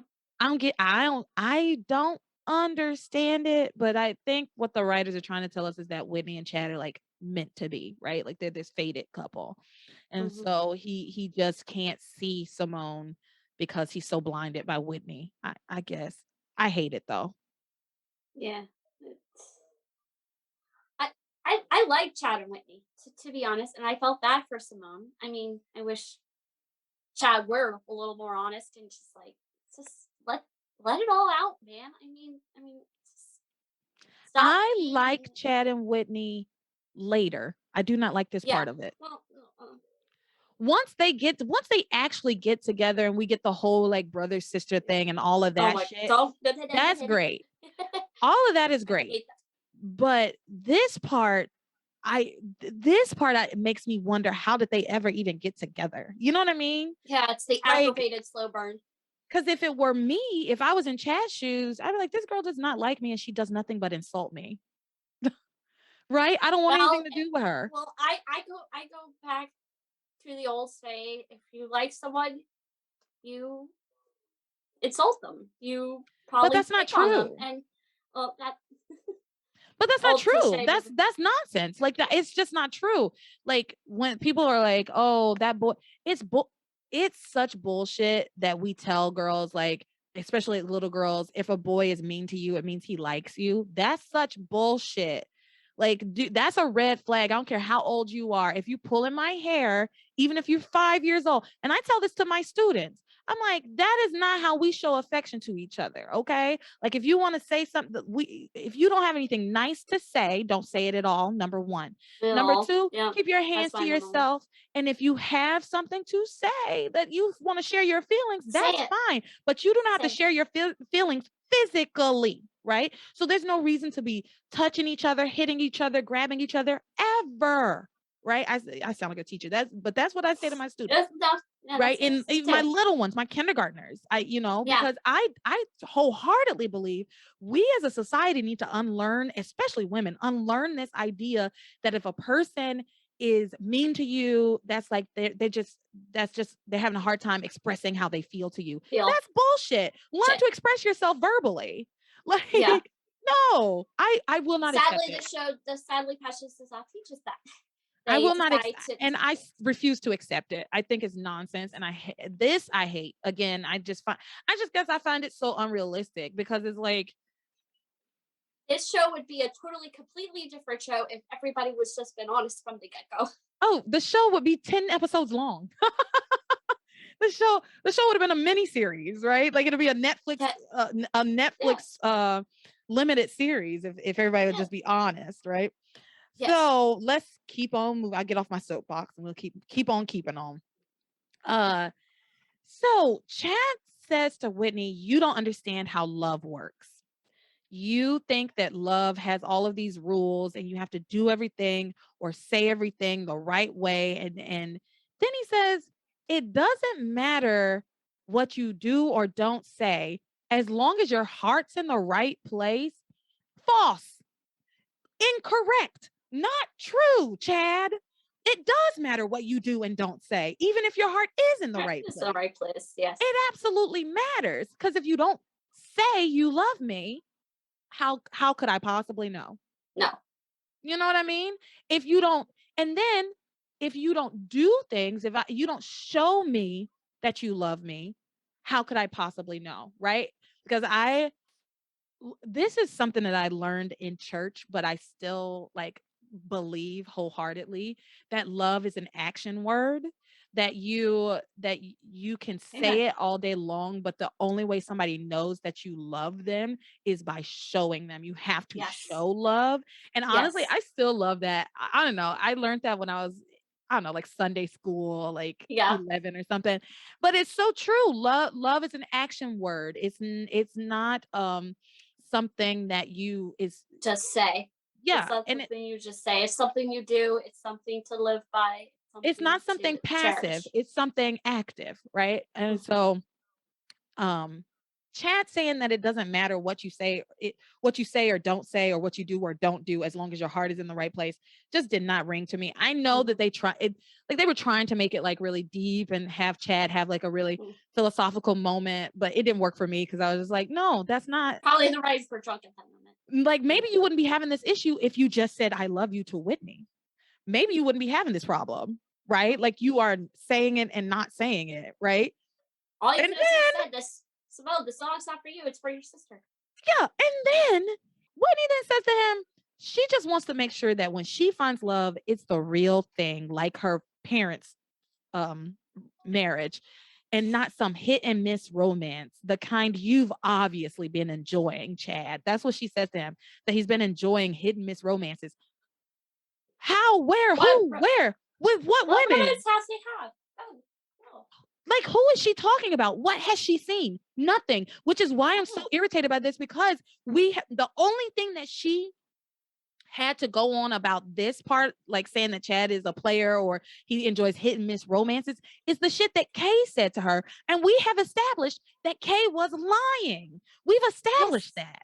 So, and she's already apologized. Whitney has apologized to Chad for believing it. So, why is she back to this? I don't know. Why is she back to this? Because she's being fed misled information. She's No, not being anymore. meant. Not anymore. Not anymore. So she says, you've been enjoying hit and miss romances, blah, blah, blah. Chad gets very frustrated, like I'm getting. And he Yeah. says, how many ways can I show you that? Dot, dot, dot. And And he then he says, I want to play you a song. Girl, I'm tired of this. I'm tired of him like, I want to play you this song. Listen to this song. Maybe you'll understand. just Just say tell it, her. man. Just tell Just her at this say it. point. Say what you got to say. Say what you need to say. Say what you need to say. Because, like, this whole I need to play Tell you her. a song and maybe you'll get the Or tell point her. is getting old. Also, it has now gotten you into a place where Simone thinks that you are sending her a message. So stop playing these songs. Every girl in town is going to think that you love them. Stop. Stop it. Stop it. Stop Stop it. it, Monet. Child. So then he plays this song. He says, music sometimes can help people say the words that they can't quite say on their own. And maybe you can open up yourself just a little bit to hear what I'm trying to say. And then he plays this song, and the song And then goes, they I don't know how it goes because it was not good. goes. But Yeah, the Bollywood. the quote that I remember that they kept saying over and over again was, love won't let you go. Love won't let you go. Okay. So then he tells her to let go of her cynicism long enough to see something new, see what can happen between two people who love each other. Just let yourself go, Whitney. Just let yourself go. He keeps saying, let yourself go. Just let yourself go. And meanwhile, Whitney's kind of just staring at him. They're Simone has called just Kay, who's in the closet at Miguel's house, right? no help whatsoever. Yeah, Simone has called Kay and she says they both kind of realize that they're losing these men to other people, these other Oh. girls, which Kay already like, girl, that man just did not want you from the beginning. You were nowhere near it. Simone thought that, and Chad made it seem like Yeah, he honestly, had by not telling her and by not setting her straight, because he really has had plenty of time to kind of time set her to. straight and have a conversation with her about it since the moment he found out that she thought that he loved her, right? So he's been, I'm not going to say he's been leading her on because I think that's a little strong of an accusation, but he definitely has not been clear enough with Simone. And so Simone has reason to believe that Chad was interested in her, right? Um, but nope, no such thing.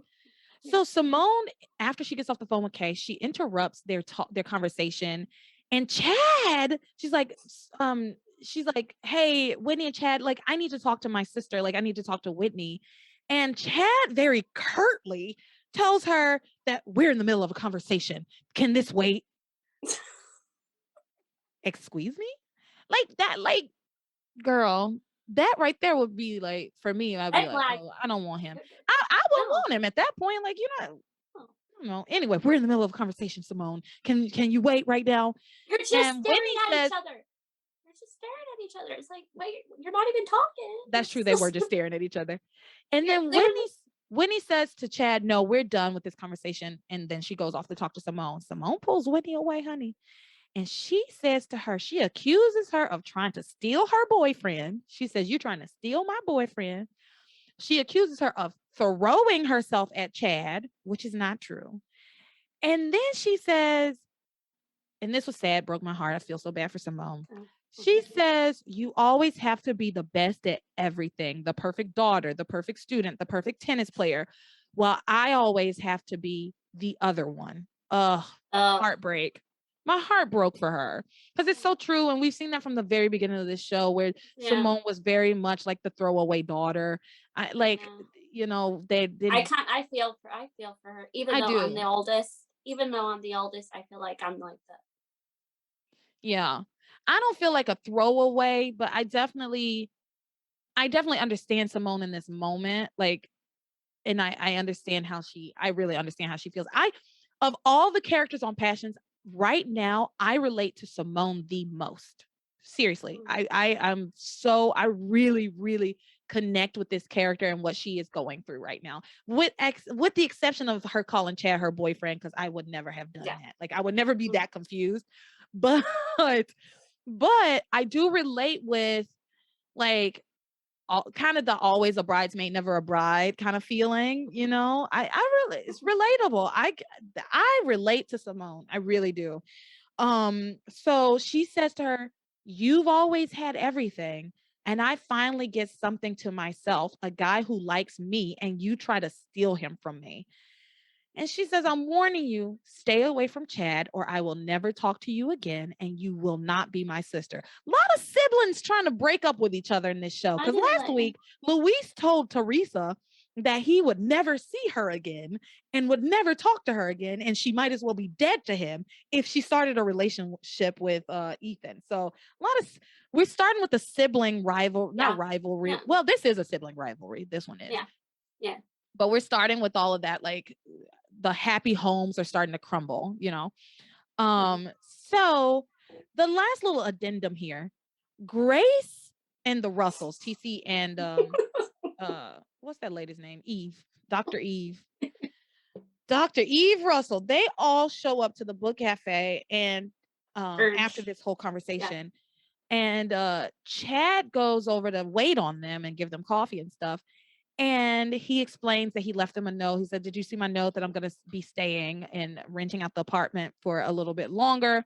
And they're like, yeah, and you're welcome to stay as long as you like, really. And he says, even you, Eve, Dr. Russell, you feel that way? She's like, yep, you're welcome to stay, Chad. Mhm. Then TC says, I was thinking about your dilemma with you trying to find your parents. And honey, doesn't the hospital keep DNA records of everybody in Harmony? Like, what was this?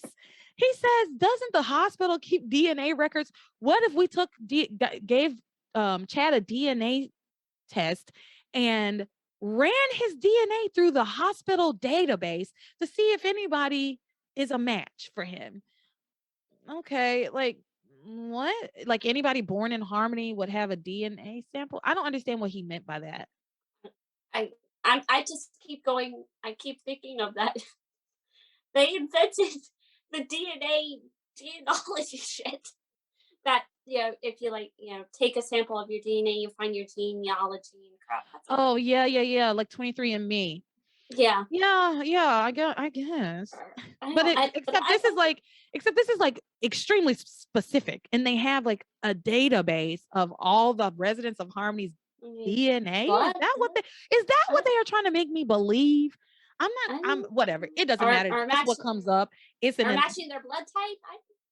he said Right. DNA. Okay. So that's where we kind of are with them. Um, And I'm gonna again, Eve asking to break the laws. Like, yeah, sure. Okay. Yeah, Eve was like, well, I'm not sure that that's even. I'm not sure that that's even Legal. legal. As if you care about that, Yeah, we don't girl. care. All right. So let's talk about Teresa, my fave, Our my girl. bestie. Teresa is my bestie. All right, here we go. Here are the bullet points for Teresa. Teresa continues to contemplate telling Ethan the truth of his parentage. Teresa tells Ethan that if she married him, Luis would have nothing to do with her.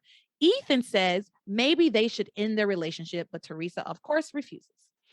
Ethan makes Gwen promise she will not tell Luis about his and Teresa's relationship, and she agrees. But Rebecca has other plans. Teresa plans to tell Luis about their relation. Her Teresa plans to tell Luis about her relationship with Ethan before anyone else does. Rebecca tells Luis that Teresa is Ethan's mistress. And those are the bullet points of the week of this storyline. So let's jump right in.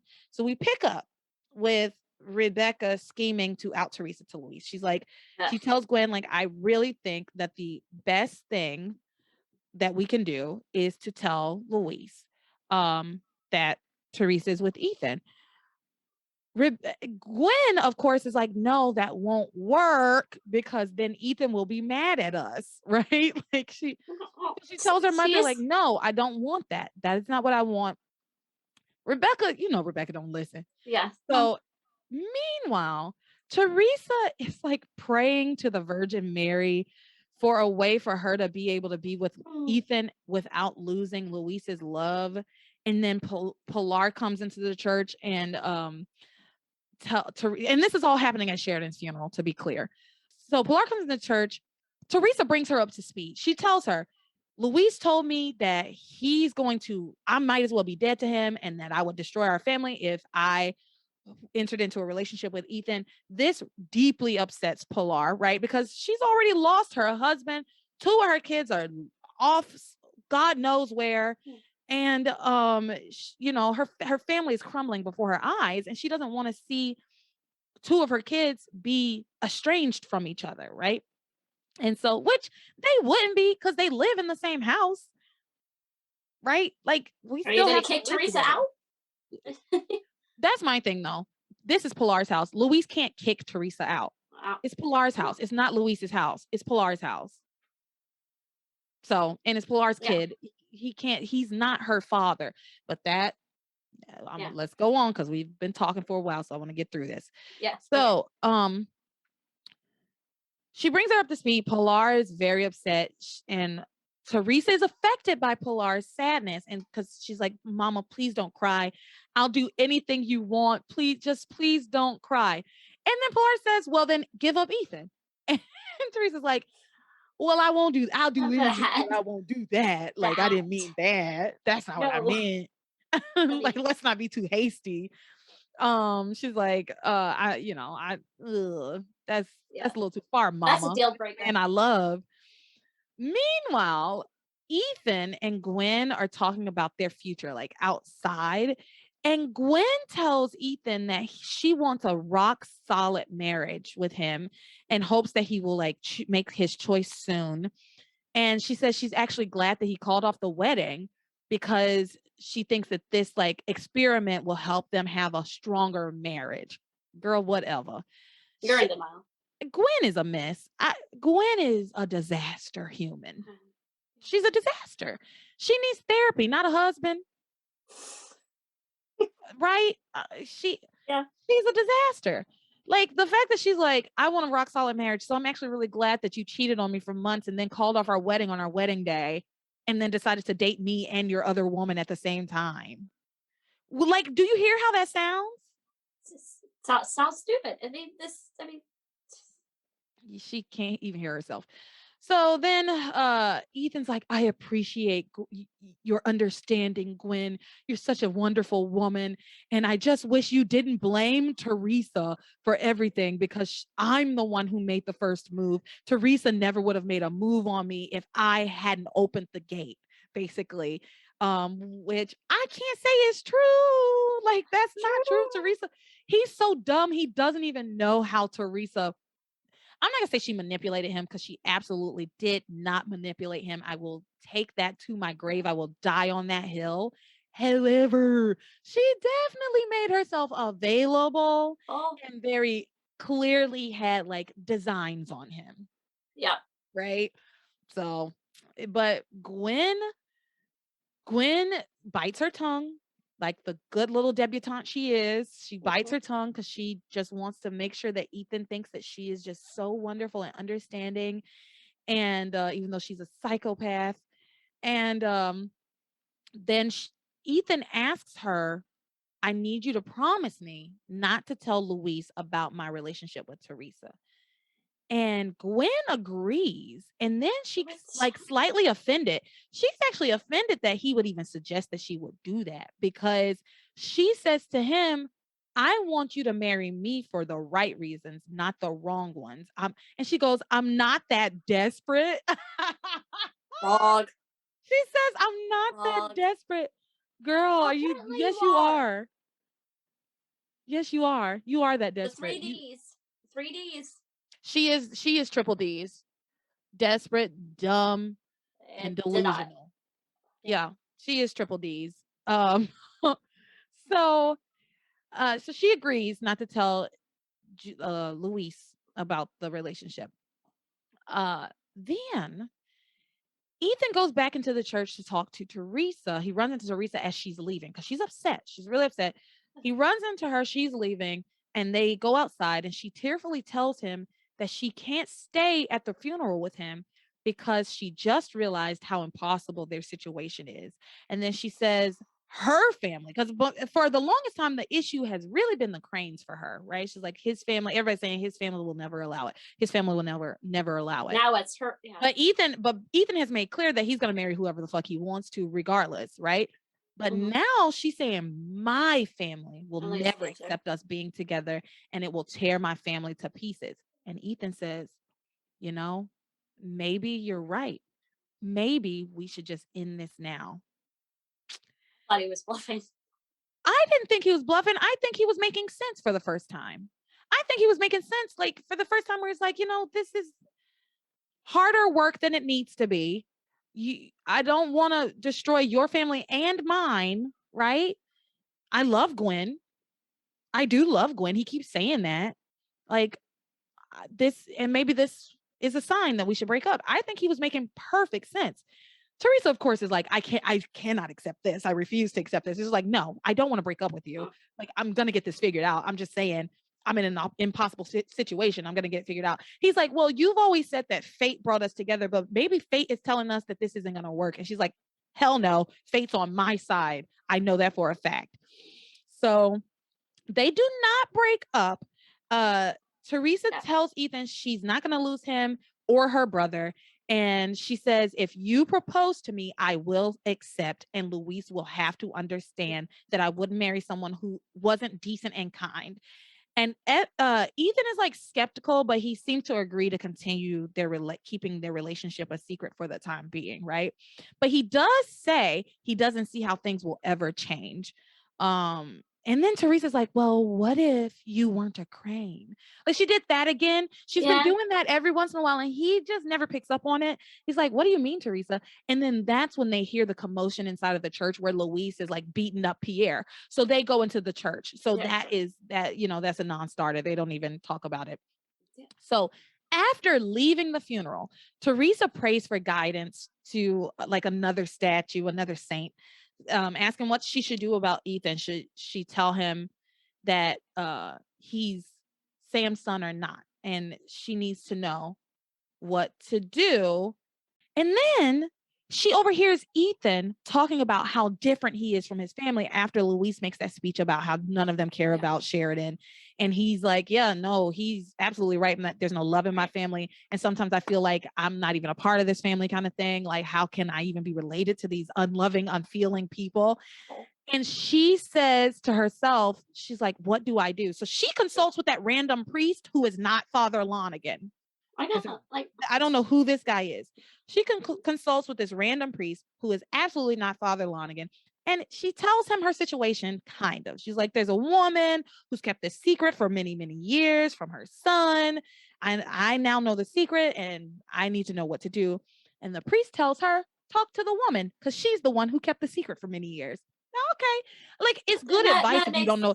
yeah, It's good advice if you don't know the woman is Ivy Crane, right? Like, it's good advice if you don't know that the woman is the most powerful woman in powerful harmony. woman, harmony. Yeah, Yeah. So she's like, you know what? That's exactly what I'm gonna do. Thank you, do. Father. And so Okay.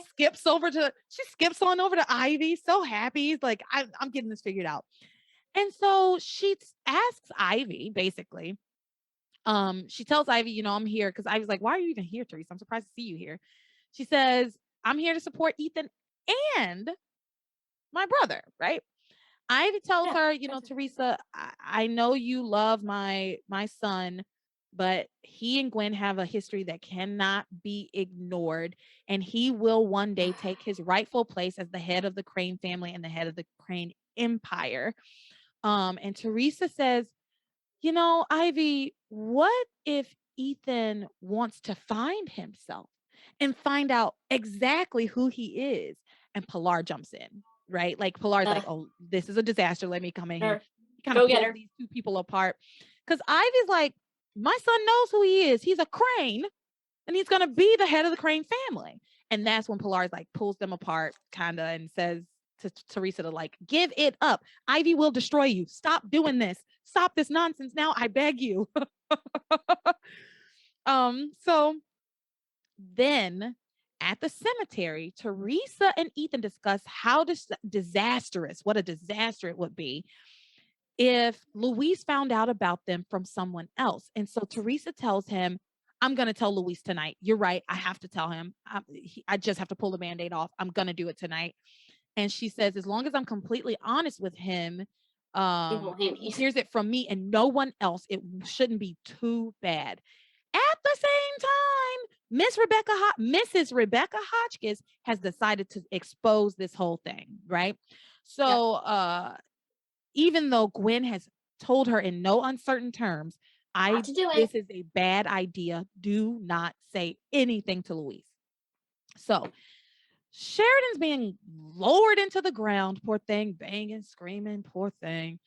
And Ethan is grappling with this issue, like the feeling that he's lost Sheridan and that she's gone and now he's all alone. He's like, I'm alone.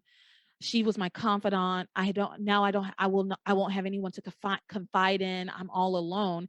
And Gwen goes, no, you won't be alone. You'll have your wife. Like, she doesn't say you have me. She says you'll have your wife Right. and she'll help fill the hole that Sheridan left in your life. And together you will help keep her memory alive. And he then looks at her and he's like, I know you want me to make a decision. I'm going to make my decision soon. Like, okay. That's a Rebecca makes her oh, way over to Luis as everybody's leaving, tells him, I've got something important to tell you. They're interrupted a couple of times, like, because he's dealing with his grief, right? He's like, this is not a good time. I don't know what you want from me. And after some back and forth, she finally just blurts out, your sister, Teresa is Ethan Crane's mistress. She says it. It's done. oh, It's out there. It's done. It's finished, honey. That's it. So that's where we leave it this week. Meanwhile, Teresa is at home readying everything the thing. to tell Luis. Like, she's Well, making him his favorite while Whitney's meal. trying to tell her not to do it. Yeah, she's making his favorite meal. She's put out like pictures of them when they were kids. She's pulled out old home movies from when they were kids. Like, she wants to really butter him up, get him in a good Mhm. space to understand that, like, I love you, but I also love Ethan. She's doing all of this stuff, but it's all for naught because Rebecca Yeah. Already hit the fan. has already done it. Shit has So already hit the fan. that's where we basically leave it this week. Whitney's there being very Whitney, like yuck, putting her I, yuck all over everything, yeah. I and have yeah, and I have a note telling about that. Teresa, like, you're risking your family for a man who can't even make up his mind about you, which is not completely wrong. Like, she's not wrong. You know what I mean?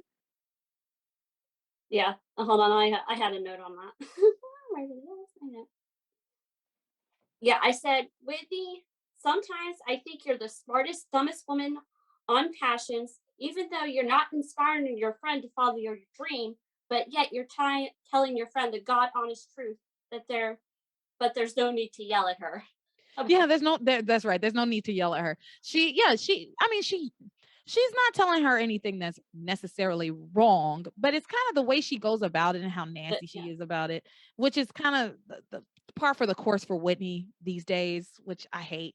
I don't know, whatever. yeah, She's so sanctimonious and like stuck up. yeah. I don't She, like it. yeah, and it's like, why are people so against the fact that Teresa can get what she wants, and I don't she know. has the right to get what she wants? Yeah. I don't know. But that's And the show for today. Thank you, everybody, for listening, okay, tuning in once again to our new format. We're working out the kinks. Thank you for yes, sticking in there with me. I'm trying my best to keep this show up and running. It is not an easy feat to do. mhm. So remember, you can always catch. Well, actually, Ashley, once again, remind everybody where they can find you. You can find me on Twitter, TV Movie Sparks 88. You can find me on Instagram, same name, and you can also find me on YouTube, TV Movie Sparks.